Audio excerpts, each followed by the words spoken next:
ಶುಂಭನ ಸೇನಾಧಿಪತ್ಯದಲ್ಲಿ ವಿಗಡ ಪರಾಕ್ರಮಿಯಾಗಿ ಮೆರೆದಂತಹ ಅರುಣಾಸುರನಿಗೆ ಯಕಶ್ಚಿತ್ ಒಬ್ಬಳಾಕೆ ಹೆಣ್ಣಿನಿಂದ ದುರದಲ್ಲಿ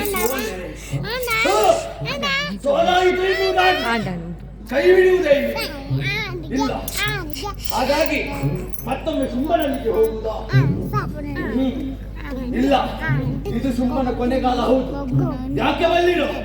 ಆಕೆ ಸಾಮಾನ್ಯ ಅಲ್ಲ, ಶಕ್ತಿ ನಾರಿ, ಕೇವಲ ನಾರಿಯಲ್ಲ, ಕನ್ಯಾ ಜೀವಕೋಶ ಸಮುದ್ರಿಯೊಬ್ಬಳು ಶುಂಭನ ನಾಶಕ್ಕೆ ಮುಂದಾಗುತ್ತಾಳೆ ಎಂಬುದಾಗಿ ವಿಧಿಯೇ ಹೇಳಿದ್ದಾಳೆ. ಹಾಗಿರುವಾಗ ಅವಳೇ ಬಂದಿದ್ದಾಳೆ ಎನ್ನುವುದು ಸ್ಪಷ್ಟ. ಇನ್ನು ಶುಂಭನಿಗೆ ಉಳಿಗಾಡಲಿಲ್ಲ. ಅವನನ್ನು ನಾವು ಅನುಸರಿಸಿದ್ರೆ ನಮಗೂ ಬದುಕಿಲ್ಲ. ಹಾಗಂತ ಹೇಳಿ ಇನ್ನೇನು ಮಾಡುವುದು? ಅರುಣಾಸುರ ಏನು ಎನ್ನುವುದಾಗಿ ಲೋಕದ ಮುಖಕ್ಕೆ ಕಾಣಬೇಕು.